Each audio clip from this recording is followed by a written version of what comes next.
Abhinav, hi, good to have you with us. How have you been? Hi, Ashu. Thanks for having me. It's been great. Of course, this is a very interesting time for everyone. But yeah, it's been good. It's been very good, and glad to be here. Like you mentioned, right? I think it's an interesting time, right? And what better than having an edtech founder, right? And talk to him. I think these have been absolutely unreal times, right? And edtech is something which has seen a phenomenal surge, right? I think none of us could have expected this kind of adoption, right? And engagement, and it becoming a very significant part of our lives. I think this was possibly a 5-7 year ambition and aspiration, right? I think for each founder who was working in the edtech area, and I think that particularly makes this conversation very interesting. And I think what the way you are possibly cutting this and what you're offering, right, is something which just makes global education so much more easier, right? And like I said, this makes our conversation very interesting in those to understand more about the intricacies of delivery in what you're doing, right? So yeah, I mean that makes it exciting, and looking forward to this conversation, Abhinav. But Likewise. Abhinav, before we start, right, I think a quick round of introduction is going to be very helpful. If you could just take us through your journey as a professional. You've been out there for a bit, and if you could run us through that, and then we dive into our discussion on Link today. Sure, absolutely, Ashu. So, I have over 15 years of professional experience. Doing a lot of things. I've started in the manufacturing sector in the textile industry, which is very different from what I'm doing today, but taught me a lot of important ground rules of how to build businesses. Right. Then I spent about a decade as a consultant. I was a partner with EY Parthenon, which is leading strategy house and leaders in education advisory. So I built that practice up over 10 years. And then in 2017, I said, let me get into the world of education a little deeply, and started my own business along with my co-founders who also worked with me at EY Parthenon, and started Link Education, where we focus on the online higher education space. Interesting. Abhinav, like I said right at the outset, right? So I think higher education is something which has attracted a lot of investment, a lot of media visibility, right? And I think also the fact that this has been a segment which has possibly been the fastest when it comes to adoption. And I think that's because largely because beyond K-12 there's a certain seriousness that comes with, right? What made you do this, right? There have been many players in the area, right? I mean, when you start looking at edtech as a sector, right, at a certain distance, what you realize is there is a lot of overlap, right, between what A is offering, what B is offering, right? Take us to the journey of of building Link, right? And how do you differentiate yourself vis-a-vis the traditional players that have been there who offered what they have, right? Certain partnerships that are going. How do you differentiate yourself vis-a-vis all of what is happening in the market? Yeah. So Ashu, I think we operate in the degree-based online education, which means all our programs lead the students to some sort of a bachelor's or a master's degree. Right. So this is more, let's say, accredited or regulated space, which is very different from where you see a lot of the what you see is these days. In the past, it was earlier the MOOCs or the Coursera's, edX. Like then you have the professional certification guys. The Emeritus's, Upgrad, Simply Learns, likes of those. So they have largely operate in the non-degree space. It's only recently that we have seen providers, maybe largely that's also only Upgrad, that has moved into the Indian degree space. Now, why do I say degree education? Because degree education is more valuable as a foundational skill, especially, you would want to do an undergraduate degree. I mean, very few people today are going to say, no, I'm not going to go to university. I'm going to, I'm just going to do a diploma or a certificate. It's unlikely. But a degree is quite valuable. And a degree also, therefore, if you're delivering it online, requires much higher standards of education quality than what you would expect from an open learning format. Sure. So that's where we focus on. And then within that, the Worldgrad, which is a sub offering of the Link Education, it's a twist on that, where we are using online learning, our expertise in delivering degree programs online to create programs for students in India who can start the first year of an overseas degree or a part of their first year of an overseas degree with us, and then transition to the overseas campuses of a number of our university partners to complete the rest of the degree. And that allows them to save money, which is, I think, a very big hurdle in overseas education. And also to be better prepared for success overseas, because once you learn the same program, but from the comfort from your home, with more support from us, you are in a better position to perform when you actually go 3,000, 4,000, 5,000 kilometers, 10,000 kilometers away from your home, in a completely different and new academic environment. So those are the two benefits that we bring. We help them save, we save them lots of money, and we prepare, which is important, and we help them be better prepared for overseas success and their generally success in their career. You don't want to start off your education by failing in 1 or 2 subjects in the first term. Who wants to do that? Absolutely. Absolutely. Exactly. Yeah. So interesting. Abhinav, tell me this, right? So, when you're talking about that, right? I mean, degree courses are largely supposed to be very experiential, right? I mean, being in a campus, and and I think I've had a conversation with many edtech entrepreneurs, right? I think, and also a lot of promoters, chancellors, vice chancellors of education institutes, right, in India and internationally, right? And I think one thing that which is a common constant across, I think, each conversation is that is their focus on providing education on campus, and I kind of understand that, right? Because when you're on campus, the learning is very different, right? When you do it in an online format, right? I mean, I understand cost is one factor, right? But being on campus is a very critical requirement, right? Because you start to learn about many other softer aspects, right? You understand, and especially in international education, you start understanding about cultural aspects and stuff like that, right? Typically, second year is something where you get into a serious mode, right? Because then you are looking at what's your career and stuff like that, right? So first year is something where you are really kind of going around mingling and all of that, right? How do you take care of that experiential aspect, right?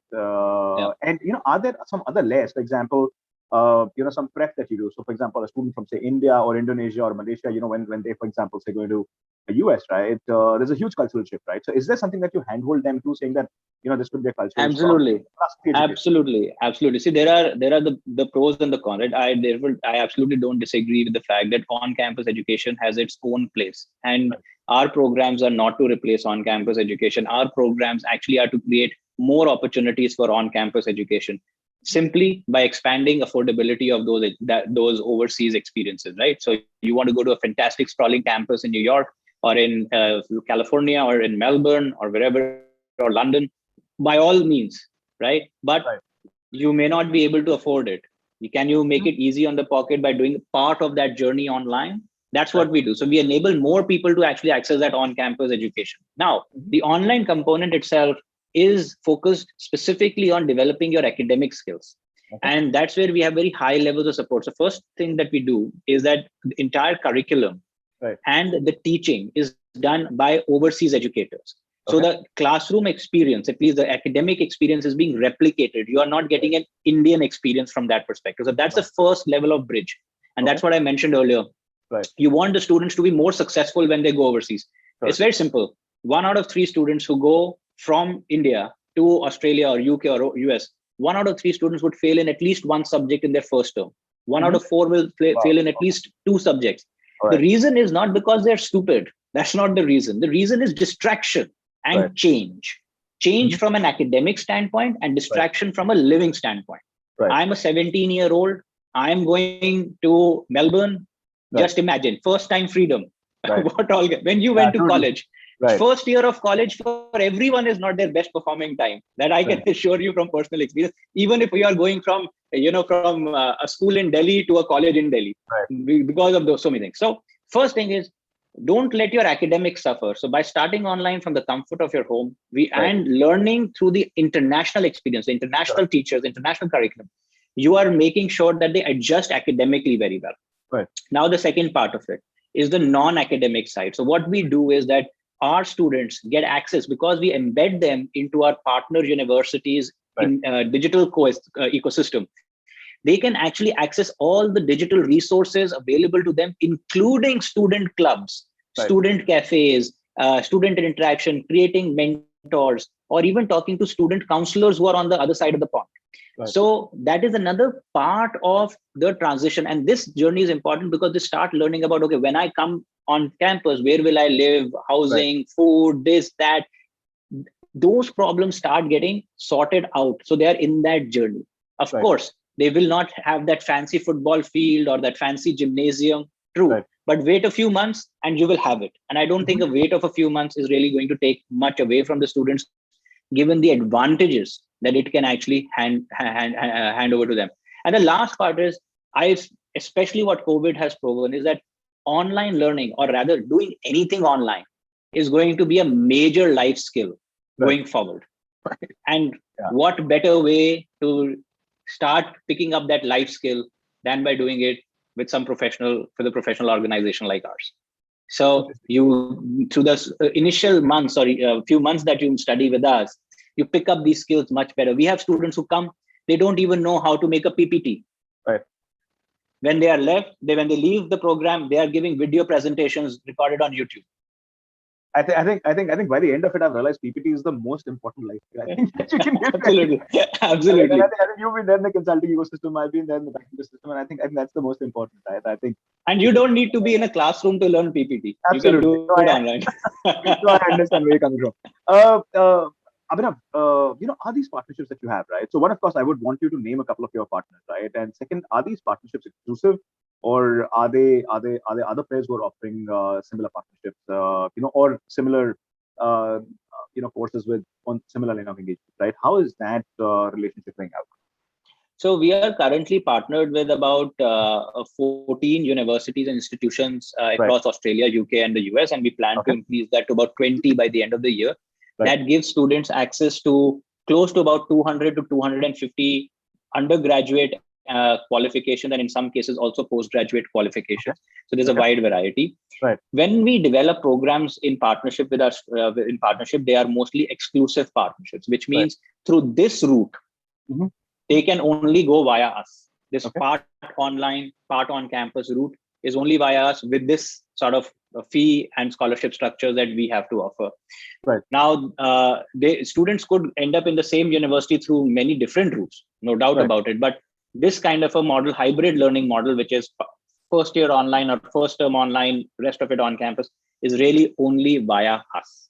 And that is important, because we invest a lot of time and effort with the partner institutions developing the curriculum which will suit them and which is aligned to their learning. And what we have uniquely been able to crack is a curriculum which can actually take students to Australia and to the UK through the same program, which is very rare to do. Interesting. Abhinav, I hear what you say, right? And I think one question which kind of logically and naturally sort of comes to my mind, right? When you're talking about the kind of relationships that you have, right? Which are some of these colleges, right? I mean, if you could name a few, that'd be very interesting. Absolutely. Second, I would want you to highlight the process of selection of these colleges, right? In terms of when you are looking at these relationships, when you're looking to build these relationships, what are some of the key factors that you would look at, right, as part of your selection criteria, right, when you go out to engage with these colleges? Right. So that's a good one. I forgot to mention the names of our partner institutions. So we can take students to our programs to use most of our partners at our global top 300 university names. So, for example, in Australia, we can take students into University of Adelaide, which is a group of 8 university, 100 rank, I think global rank 100, 105, something like that.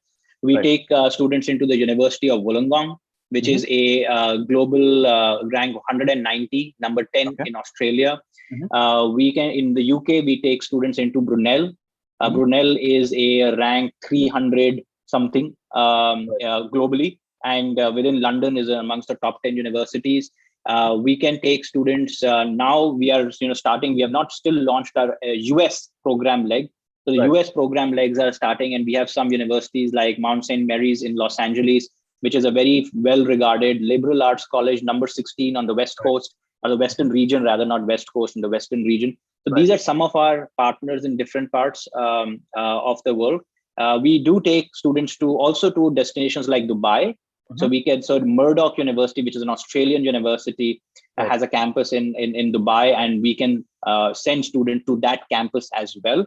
So we are also exploring I would say, so there are these major destinations, which are Australia, UK, Canada, US. And then there are the non-major destinations such as New Zealand, Dubai, Singapore, Hong Kong. We are also exploring those destinations with our partners. Interesting. As far as the selection is concerned of these colleges or these partners, we look at both the appeal, right? The appeal of their reputation, positioning, but we also look at the currency of their and transferability of their programs. Right. So let me give you an example of Wollongong. So Wollongong is it's not a very well-known name. It's not a household name. It's it's not like Harvard or whatever, but it's a fairly good university. Top 200 means it's actually ranked higher than any Indian institution from a global perspective, ironically. But it's a very interesting university. They have got campuses in Dubai, Malaysia, Hong Kong, and of course their home turf is Australia, outside of Sydney. And it's also a mission-driven university where they want to increase inclusion from South Asia. So they have specific scholarships and bursaries only for South Asian students, which we are able to get to students here in India. They are a university which have got about 36,000 students, 15,000 are international, about 3,500-4,000 from South Asian markets. So India, Nepal, Pakistan, Bangladesh, Sri Lanka. So it's a great university focused on diversity, good ranking. It's number 2 rated in employability in Australia. So it's doing well, and it's been climbing up the ranks. The best part about this university is with these scholarships, plus the online program that we run, actually an undergraduate degree in business or computer science becomes very affordable. It's around, I think it costs around, maybe everything will cost about 35-40 lakhs in total. That's it. Right. For an international degree of that caliber, it's a great option for students, right? Because otherwise students would spend 70-80 lakh rupees or whatever, right? The very high numbers to go overseas in equally reputed or regarded universities. This becomes, because of the online component and because of the scholarships or bursaries that are available to our students, we have actually managed to bring them down. And so those are the considerations for us. What is more appealing? Quality of education and affordability needs to be balanced, and it should be well recognized, or at least there is a case. And so we've got a lot of interest for Wollongong. So we are taking that message out there. And same is true for a lot of our other partners. Brunel is a great example. Again, it's not in, it's a great business school that they have and a great value proposition. Obviously not as, it is a bit more expensive being in London, but that's what we look: location, reputation, and the kind of programs that they offer. So business, technology, something different, employability oriented, good employability scores. And that's where we want to take the students. We don't go for the extreme top tier simply because extreme top tier universities don't need us. They have more applicants than students, right? So they say that why should I create a more, and a more affordable path to my education, because I already have more people who want it. But it is just these universities, which are still great universities, but they are, if there is a scope that if you make them a little bit more affordable, will also become more attractive. Interesting. And that's what we go for. Abhinav, what's interesting is, I think you're talking about a very different kind of relationship, right? You're talking about a relationship, and this brings me to my next question. And also, I would want you to help me understand your relationship, right, with these universities, right? So when you offer these degree programs, now are these, co-branded degree programs, which is say Link Education and ABCD, or this is predominantly their own degrees that they give out, right? That is number one. Number two is, what kind of a say will Link have in the pedagogy, right? Because as a university, and which is not just in India, but this is something which is being very actively, aggressively discussed in India, right, and especially with NEP. But I think globally also there are similar traits that you get to see, right? That universities and education institutions continue to operate in a silo, right? Not necessarily engaging and interacting too much with the industry, right? And that just brings a very different kind of a laggard, right, in that relationship, and of course then employability and so many other things, right? So what kind of a say do you have? So one question one is that, is this like a joint degree program that is offered? Second, do you have a certain say in the pedagogy, in how they're doing and what they're doing, or you're largely dependent on their mechanics of engaging and tutoring students? No. So for the online component, we have a large influence on the curriculum and how the pedagogy is delivered. So we actually work with these universities or these partners and develop the content ourselves. So all the content is developed by us, the Worldgrad, and all the teaching is also done by us, by teachers who are appointed, but who meet the threshold standards of the foreign universities or the foreign institutions. And the role of our partner institutions is to quality assure or validate our programs, which means that they would either recognize our programs, the online programs that we have delivered for admission and advanced standing into the undergraduate program, or in some cases, they would actually issue their own transcript where you very clearly get all the credits for the programs you have done. Okay. But it is a joint effort where we say, okay, this program needs to be developed in this way, considering both online learning requirements as well as the student type. Right. So where is the sector or the segment of the student? Now, coming back to our PPT example. So if the university I'm actually talking about a live case right now. The university would say, okay, we have to do first year courses in, academic writing and research. That's a very common first year course that is done in most universities. They would just give these saying, okay, you have to do, you have to produce a PPT, you have to produce a sales pitch, you have to produce an academic report or a science. If you're doing an engineering course, then it is like a project proposal. And that's the task of the student. What we will do is we will add on supplementary content, which is like, how do you make a PPT? How do you do a video presentation, right? We add that content, those skills into the curriculum so that the student can refer to it. And our teachers also help them on that element. So the pedagogical side of it also comes into play because we form a two-tiered teaching system. We have the international teachers, as I was telling you earlier, who are the lecturers. And we then have a Indian teaching system or Indian teacher base, who are supporting, we call them facilitators. So they are online facilitators who do a lot of the tutorials, so small group problem solving and individual unlimited one-to-one academic tutoring for their students. So all of that is in our control. And that's how we influence the skills that the students are building in that first few months of their undergraduate degree. Now, once they go to that university on campus, unfortunately, we don't have that much of control, right? Because now the student is there, but we have prepared them to a certain level for success over there. Interesting. And are these joint degree programs, or are they essentially the degrees that they get or the transcripts that they get by the end of it? It's always from the overseas university. The degree is always from the overseas university. It's no joint degree. It is a full-fledged American or British or Australian degree that the student will get. All they have done is they've done a few courses with us at the beginning, which allows them to transition overseas. That's all. So at the end, the transcript, the degree, everything is given by the overseas university. We have got nothing to do with that.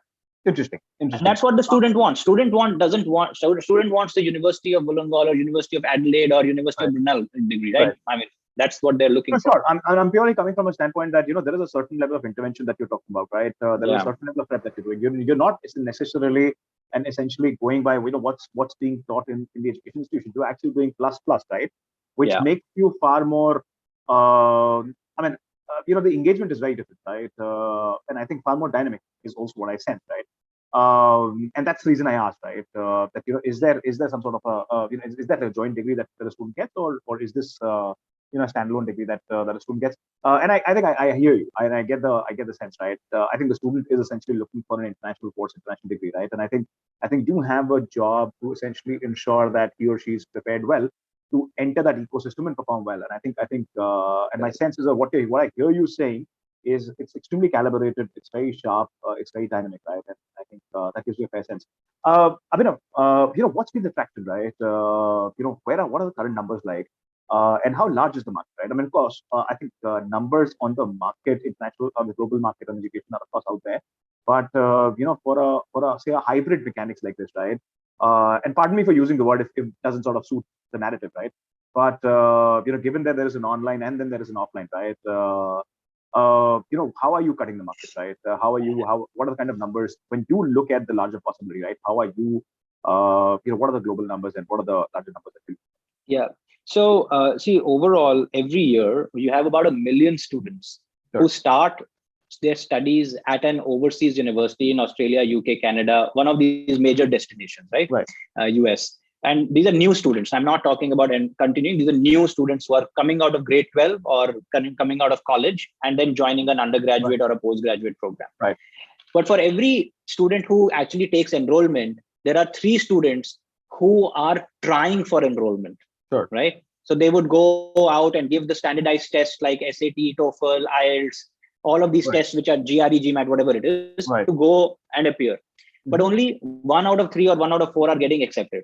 But also for every one student who gives this test, there are 3 other students who aspire to say, can I go overseas? Right. Or what will it take for me to pursue an overseas education?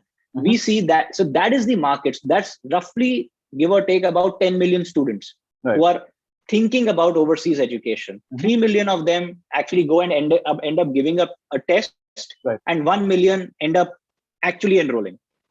So there are essentially 9 million students who are not doing it. Now, why is it that those 9 million students are not doing? Eyes closed, the biggest hurdle is finances. The biggest hurdle. Students start their research, figure out there are no magic bullets, no magic scholarships that I will get 100% ticket to the show. There's nothing like that. And for most of the students, that is where their journey or their aspiration ends, and they choose something else. A lot of other students, of course, there are students who may have the financial means, but don't have the right marks. Very low, very few such people. And there are students who have the financial means and also have the marks, but then they choose a local option, which is better. I've got it in IIT. Mera IIT mein ho gaya, right? It's great. So there is that section. But biggest bucket is this. That is the opportunity that we are going after. It is that unmet 9 million. That same number for India would be roughly about 1.5 million people each year. That is the market that we are going after. That is the market that we aspire to target. Yeah, so that's so that I was saying the 9 million globally and roughly about 1.5 million in India. That is the target audience for us. And obviously, you have to cut and identify the right people from all the parameters, because our programs are not open enrollment programs, Ashu. Our programs meet the university's admission criteria dictated for our program. So we have to be selective. We have to be selective. Our selection criteria are based on academic scores as well as their standardized English scores. But we are not an open enrollment program like a lot of the EdTech programs that are out there. Interesting. Abhinav, what is the current traction like, right? I mean, which are the key markets which are contributing the highest, right? I mean, 9 million is what you spoke about, right? I mean, you've given India number, which is about 1.5 million, right? Between that, but which is the highest contributing region for you, right? So Ashu, currently we are focused on the India market. So that's where our focus is. The good thing is for us to take this product global is not very difficult because the programs are already there, delivery is already there. So that's not a change. It's more of us having the capability and bandwidth to go into these different markets. So we are, for this time being, our focus is only on the India opportunity. And the traction has actually been amazing. We did a soft launch late last year. And it's now the actual admission cycles are starting now, because the board results are out now, right? So all of this while there was, just interest. We have the number of students who have been engaging with us have gone from roughly about 200 students a week in March to about 1,500 students a week as we speak. Now, and so the number of, and from there, of course, they are doing different things with us. They're understanding, we are counseling, we are offering them help on the English side. We are doing a lot of financial counseling. Financial counseling is the biggest gap, because the awareness of how do I finance my overseas education is very limited. People have natural barriers towards taking loans, right? They don't want to do that. They don't know how much finances they need to show in order to get their student visas. So we do a lot of that. So we have to do almost everything that a study abroad counselor has to do and deliver. So we also do that, and we deliver the education. So we are actually wearing both the hats, the hat of a counselor as well as the hat of an educator. So we have to test the students on their academic and English side, as well as prepare them for and select them from a financial suitability, etc. side. So but the traction has been amazing. I think students are all ears right now for options, and especially now, since the board results are delayed, we actually offer a unique value proposition. We start our online courses every 2 months.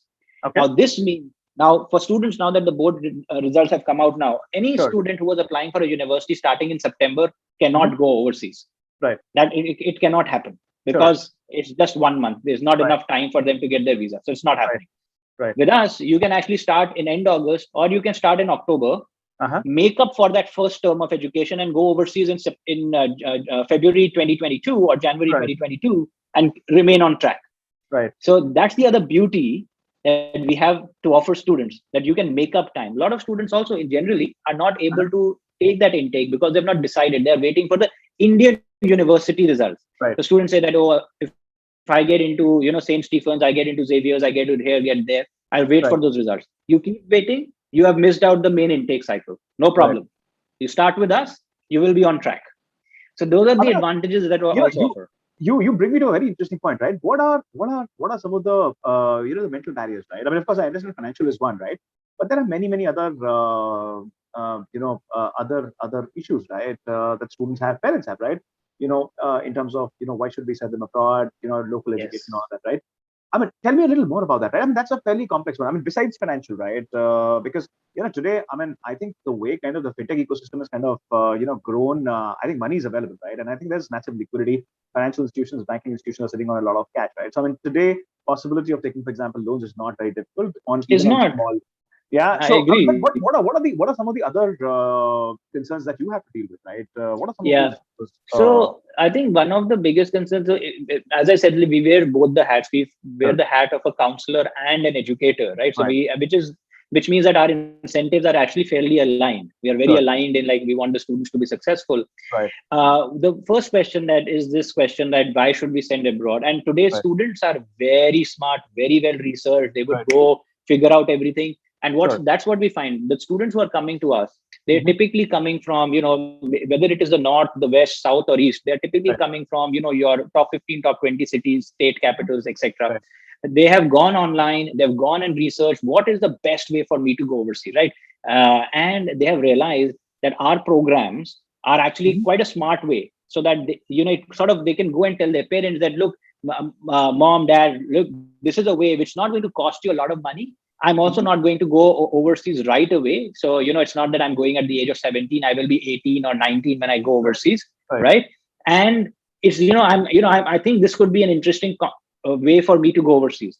Right. The parent, on the other hand, would be like, but why do you want to go overseas? And that's the conversation the parent will have with us. And then we have to take them through that look, ultimately, of course, it is a very personal decision for the parent because they are responsible for the children, but these are the advantages. So there is that level. There's one is that level. The second type of question that we get, of course, most often today is that parents still ask, is it safe to go overseas? Correct. Right. But I think that is a temporary phenomena for now. It's not, I don't see that happening later on, but that's the second thing that we have to definitely talk a lot about. And the third part of it is always the biggest time consumer is around finances, because look, we have to do a heavy due diligence on our student and family background. So unlike education consultants and agents who don't care, right? Okay, fine, I'll put in your application and it is somebody else's problem. Correct. Right? It's basically the university's problem if the student doesn't pay the fees or they fail their visa. Right. In our case, it is our problem. Right? Because the student has enrolled with us. If they can't progress further, what's the point of enrolling? So we do all of the same checks that that a visa officer or a university would do on the candidacy of a student. We do the same checks. Okay. And therefore, we have to reject a lot of students, a lot of them. But at the same time, we do have to advise them on the financial side of it. And Ashu, you correctly, there is lots of liquidity, lots of things. But from a study abroad and a visa and a authenticity standpoint, there are specific things that are accepted. Right. So, for example, if you say that, oh, I have got a lot of farming land, that's not going to sway a visa officer to say that, okay, but how does that mean that you are going to be able to afford your lifestyle overseas? It doesn't match. Right. So that's a lot of stuff that we have to go into the depths of as well. But these are the three things. that we discuss the most. I think, but honestly speaking, I think the liquidity side is getting sorted, right? And I think, I understand where you're coming from, right? But I think there are many other concerns. And I think safety, for example, is one that you highlighted, right? And I can imagine, right? As a parent, in fact, while you were telling me this, right, in my mind, I was thinking, if I'm to send my kid, right, what is going to be the first thing that I'm going to, look for, right? Of course, pedagogy is one, education, right? But second, what is important is, what's the support system that he or she is going to have there on campus? Correct. What's the security, right? What if something goes wrong, right? So there are many such concerns that I think parents could have in the process. Absolutely. Giving a sense, right? I think you're in a way taking a certain ownership, saying that, listen, we're there, we'll take care of it, we become your first point of contact, and so forth, and which is not necessarily the case when you talk about, study abroad agents and so on and so forth. Abhinav, that takes me to my next question, right? Which is, overseas education marketing has been abused, right? And right, left, and center. And you know what I'm talking about, right? I think there have been, many commitments that have been made. Unfortunately, those commitments have not stood out. Correct, right? Which makes it very difficult for you from a conversion standpoint, right? How are you doing that, right? What kind of a mechanics are you employing? That's one, in-house. And second, are there partnerships that you have on the ground to help you convert better? How are you cutting that? Yeah, this is definitely, this is where our program partnerships, academic partnerships, and credibility comes into play. But it is a sort of a long journey. You have to build that credibility over time. And obviously, I wouldn't say that we have cracked that nut at all. That's where we are constantly investing. But I always tell our admissions team is that you are an admissions team. You are admitting students into your own programs. We are not processing applications and then taking some sort of a commission or some sort of a fees for it, right? Our teams are doing it for our benefit, and that means that you have to make sure that the student. So the thing that we do is what you said what are we doing? All our admissions team, as I said, you are admitting students into your own program. You are not admitting for somebody else. Sure. First difference, right? Which means that you have to be honest and you have to give the right advice to the students, because if you misenroll, then we are going to pay the price for it. That if you take somebody who's not ready for this program, who doesn't qualify for this program, and who cannot go overseas or should not be going overseas. So there are lots of students who come to us and say, but should we get a PR? PR to milega na aapko, PR milega. And that's immediately for us a red flag. Right. Because we are not doing it fine. Of course, students want to go overseas and they want to live in those countries for a long period of time. But that cannot be the reason for enrollment. The reason for enrollment has to be that, look, this is what I want to do. This is what I'm going forward for. Right. So there are students who say, like, I don't care about the program. You just will you get me a PR? And say, no, we are not an immigration consultant that we can give, because that is a perception some of the students carry, right? That's what they have been. That's what a lot of other agencies, etc., have done. Right. But therefore, what we have to do is we have to be very diligent. So that's number one. Number two, we do work with partners selectively. Right. Selectively, we work with partners, and we work with the bigger, more established names who are also working with our institutional partners. So all our institutional partners would have some relationships in India. And with the big names, more credible names. You have some really well-regarded companies like IDP is there, or lots of other names are there. Right.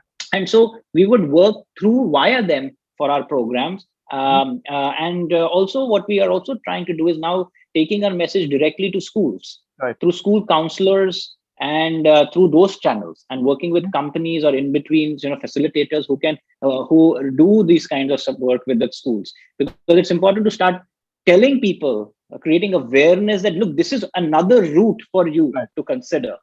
So it's not just about, I will go like this. There's also a way of going like this, right? Which has certain benefits for you on the way. So we are doing that, but it's a long journey. It's a long journey, and we are there to invest behind that long journey. Because I don't think the other good thing, Ashu, is that we are a largely promoter-driven company. Right? Which means that we are the owners and we are the ones who are accountable for it. As well, we don't have, there is no heavy VC money hanging on our head, pushing us to just show numbers and enrollments. We are going by the pace that we are comfortable in growing, while we maintain quality and not mislead students. One issue, one student, wrong student that goes overseas means it's a black mark against us. Right. and we cannot take that risk. No, absolutely. I So, completely understand yeah, where you're coming from, and I think that's and I know what you're highlighting towards, right, and what you're pointing towards, right, and I understand the challenges in a delivery system are far different and difficult than just a pointing system, right, where you are right. essentially just enabling others and enabling admissions, and you're just playing a very very a fringe role, if I can put it that way, right, in the entire scheme of things. I mean, one question that I have, right, is essentially NEPs happen in India, right? It's still, I mean, there's a lot of discussion and debate which is going around implementation of NEP, but NEP just makes the Indian education system very, very exciting, right? And I think now the aspiration for Indian institutions is to also attract many, many international students, right? Which possibly is also an opportunity for you, right? But before we talk about that, right? Given that your core market is India, and you are essentially engaging with Indian students, who are wanting to study abroad, right? NEP is essentially being considered to be a game changer, right? Because you're going to have a lot more flexibility in terms of what you can study, right? If you're not necessarily sure of what you want to do, you can now kind of pivot into other courses, right? Yes, You're doing a business course. With that, you can do, say, a biomedical course. exactly. Yeah, It's a very different kind of an ecosystem that we talk about, right? I mean, Indian educations are kind of flattening the cost because there's going to be a huge delivery pressure on them unless you're prepared very deeply. It's not something which is going to fly. But we are here, right? Some of the market institutions have already started to think of implementation of this, right? Doesn't this makes life a little difficult for you, right? Because uh, I think this is where the consumption is. This is where the global forces are kind of looking at, right? This is where the money is being poured in, and the education system is now kind of reacting, right? How do you view this, right? Is this an opportunity? Is this a threat? Or is this something which is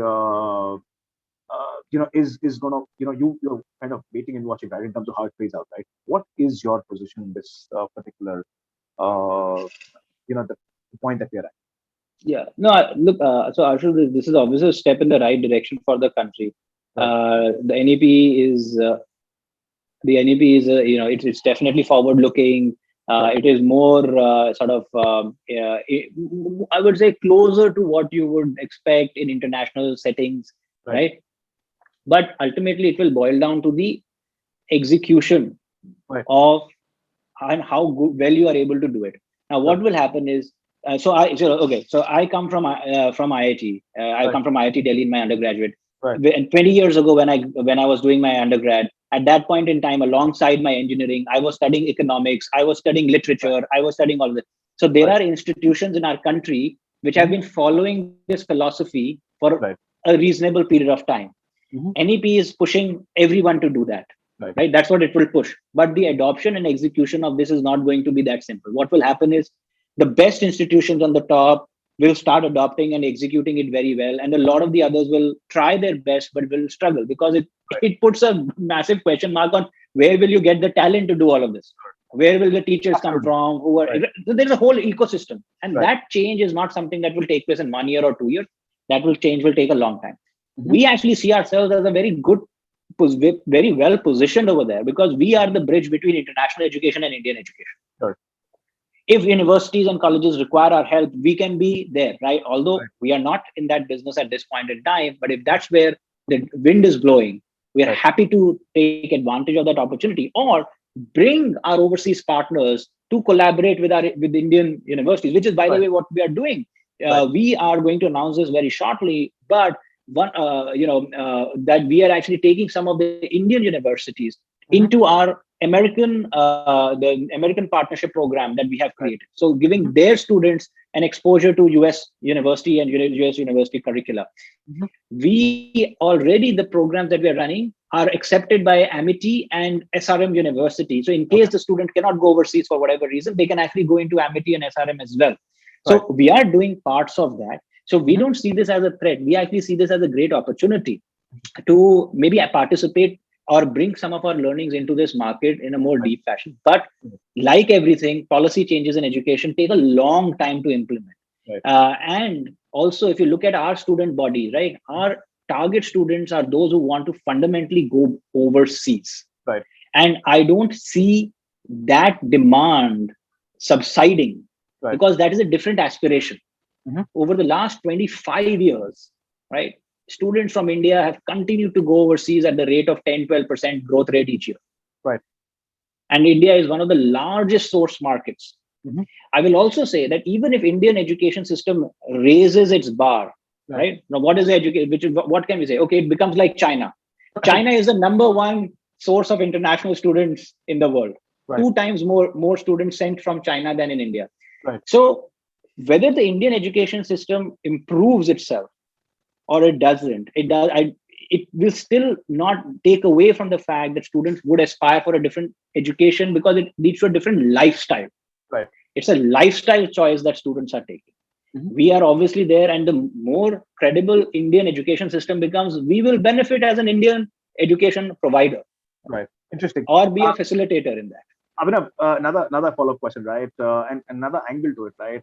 Is that I was recently in a conversation with somebody who's in charge of the India business for a marquee European education institution, right? And I think one thing which is very pertinent, very clear in the conversation is the aspiration to set up India business, right? They've not been able to do because of policy reasons and, of course, variety of other hurdles. But there is a very clear aspiration, right? They do want to enter India, right? They want to set up these institutions in India, right? There is interest from both sides. I think just about a few things that need to be settled, and I think we'll see a lot of these guys coming into India, right? And possibly the construct of that this is going to be that they're going to have India admissions, and the students who are going to be engaged abroad. And this is something which has happened at IITs and IIMs, right? Where students could have gone abroad and taken a certain semester or a certain course there, and so on and so forth, right? But here it's going to be more continuous, right? It's going to be under the same brand, right? Where you'll be able to visit the international campuses and get exposure to those markets, those economies, so on and so forth, right? How do you view that? I mean, I understand where you're coming from. You're enabling some of that, right? But how do you view that? So I think we are actually talking to quite a few universities on those lines right now of how do you enable in-country presence. Now, all of them would require some local partners because it is very unlikely, and this has been the route for international universities to enter any market. Even let's take Singapore, which is so far advanced. Right. Universities have foreign universities are present here through local partnerships, through local education providers. Right. They will all want a local credible partner. And we are very happy to play that role. Right. So it is not, and because we are, and just think about it. If you want to say that, okay, you are enabling students to go overseas by doing some part of their education in country and then doing rest of them overseas, who better to partner with than someone who is already doing that for a lot of the universities like this. So if let's say you say, okay, I want to go into India and I want to set up a center to do something similar, we will raise our hands, and we are already talking to people around those ideas as well. Is because we know, because see, ultimately what they don't want, Ashu, is that they don't want to compromise the quality of education that is delivered. Right. Which means what is quality dictated not by the content, it's actually always will be dictated by the teachers and your agents of education delivery. Sure. And that's what we have. Interesting. Abhinav, something that you highlighted. So quality of education is something which is very, very important, right? And I think that entire focus is very important, right? When you are into a delivery ecosystem, right? What we see is the role of edtech platforms, right? So for example, there's a Coursera for campus now. edX is there, right? So what is essentially what they're doing is that they are reducing the arbitrage that existed between learning in campus A and campus B, right? In country A and country B. How do you view that, right? Because that's something around the time possibly you graduated, around the time I graduated, right? We still don't have these online integrators, right? Somebody studying in US, somebody studying in Canada, somebody studying in say Hong Kong and Singapore had a different kind of an exposure than somebody studying in India, right? Today, with all of these courses now coming in, right, and of course the connectivity which is there, I think that arbitrage is kind of going away, right? How are you looking at that, right? Is that do you think? Of course, these are very early times; these are very early phases, right? But do you think this is going to thicken, right? And like I said, the arbitrage between institution A and institution B is going to kind of limit, because at the end of the day, the student will have access to tutors who are not necessarily limited to one academic institution, but are building global courses, and and it'll largely be a function of his or her interest in pursuing that particular course, right? How are you viewing that, right? Does that make it a little So, complicated? so Ashu, I think we have to distinguish two things. So let's take ideas like Coursera for Campus, right? Coursera for Campus is a great way to bring technology platform and content to students. But it's not bringing any teachers with it. Right. So let's not be under the misconception that the MIT teacher who has developed a Coursera open course Sure. is available to students in India and answering their questions and giving them lectures. Okay. It's his recorded lecture might be available, right, but he is not available. Sure. It is basically taking the way the textbook issue, taking away the that ad hoc approach to higher education, which was that every teacher in the classroom was dictating their own curriculum. It is taking that away and making it more consistent and giving a good framework for a lot of institutions to work around. Adoption will take time, right? Adoption will take time, but that's what they're doing. That's a great place to start. Sure. But if I told you that just by giving content, great content to you, you will turn into a fantastic aeronautical engineer, then there is something wrong in the education system, because that means it tells us that you don't need teachers for anything. And I think we are quite far away from that situation where you will not require the actual guys who will deliver and explain to students the concepts. So the first stage is what you just described is, hey, do students have access to the fundamental content, right? Which was at one point in time textbooks, which have now pretty much, like, nobody buys textbooks in higher education anymore, right? That doesn't happen. Everybody goes to Google or Investopedia and YouTube and whatever it is, right? Now, it'd be better than sending them to YouTube. It's good you go to Coursera content, right? That's what I would say. It's definitely a step up, massive step up, right? Massive step up. Interesting. But still, to explain that content, explain those concepts, you still need somebody. You need a discussion. You need a discursive. Education is not reading. Right.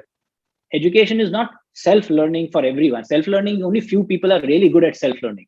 Right. Probably 1% of us are great at self-learning. 99% have to be helped, handled, right? So you still need that. So that is where the delivery ecosystem is important. It's a combination. We have the same thing. We have invested heavily in the content, because if you go and tell the student that, oh, you will, which is what's happening in schools and colleges during remote learning, which is you have PPTs and PDFs and then long Zoom sessions. That's also not education. That's also on the wrong side. Right. It's not helpful. Now you need content and you need good, and that's why we use the term facilitators of education. People who can help you learn. Right. But they don't have to teach you, but they can facilitate the learning process. That's what we do. That's our role. Interesting. Abhinav, I'm going to take a side step, right? You've actually gone out to raise some capital, right? Now, when I hear you and what I hear in what you say, is essentially that you're being extremely patient, right? The way you're building this entire thing, you're under no pressure when it comes to numbers. There is no stress on that front. I'm sure there is a performance measurement that you are at, right? And there is, of course, the teams are being charged in a certain form and way. But what I essentially mean to say is that you're kind of putting it each block right, piece by piece, right, and you're being patient with it. How is that? How are you kind of balancing the two, right? Expectations from your investors and building a fundamentally right business, right? Tell me a little more about that. Yeah, so I think the first step to that was to get a pool of investors who understand education and who are not there to make a 10x return in 2 years' time, right? So all our investors are quite seasoned professionals. Many of them having been in the education industry for a while, and we really appreciate that. That's one side of it. But the second side of it is that actually the pressure on us is all much greater, because ultimately it is everything for us is on the line. Right. I'm not spending somebody else's money. I'm actually spending away my own money, my own capital, my own time. And so we are actually all in. We are all in. And that is what keeps us going, is that, and when you're all in, it is your reputation. And that's why I came back to the point, like, I would trade off not enrolling 3 students, right, than enrolling 3 students who are going to give us a bad name later on. Right. So I will gladly do that. I don't have a problem with that. And so there's nobody. And I know that means that I've got three students worth less revenue, right? Is that or my programs are selective, or the fact that my programs are selective, right? And not very few people are willing to put their money behind selective programs. Right. All of your Indian edtech, everything is non-selective, Ashu. Right.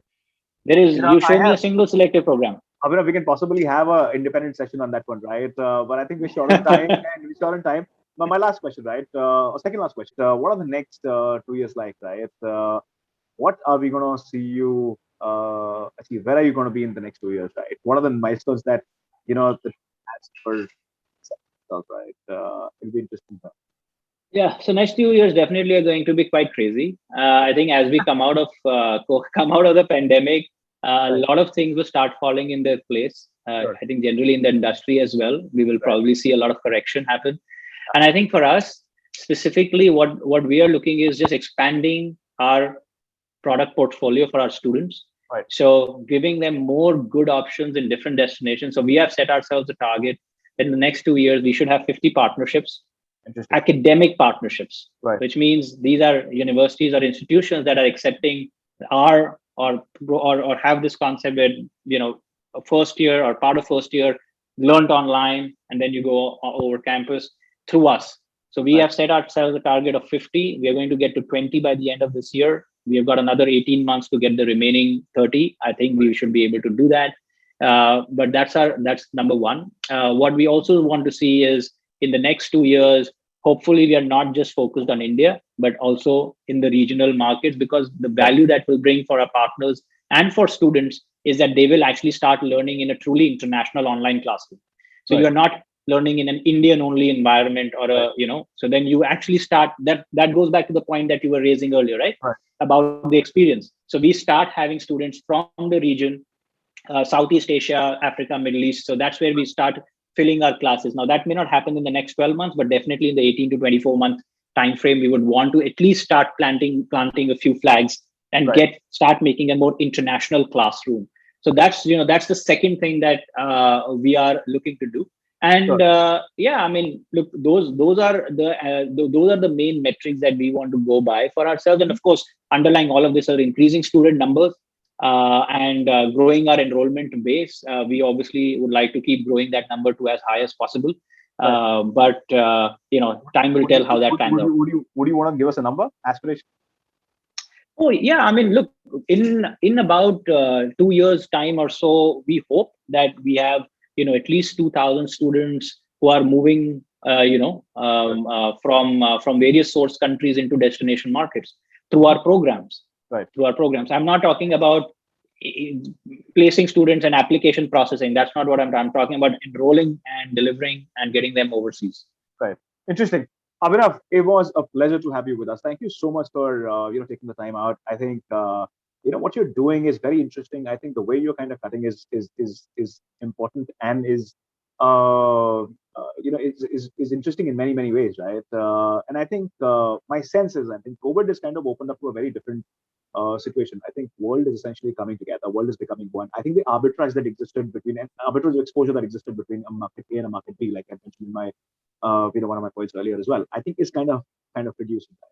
And I think it'll become, and campuses are going to take forever to act and react, right? And I think this just becomes so much more important for enablers like yourself to come in, quickly move and ensure that students can come in and kind of participate in such possibilities, right?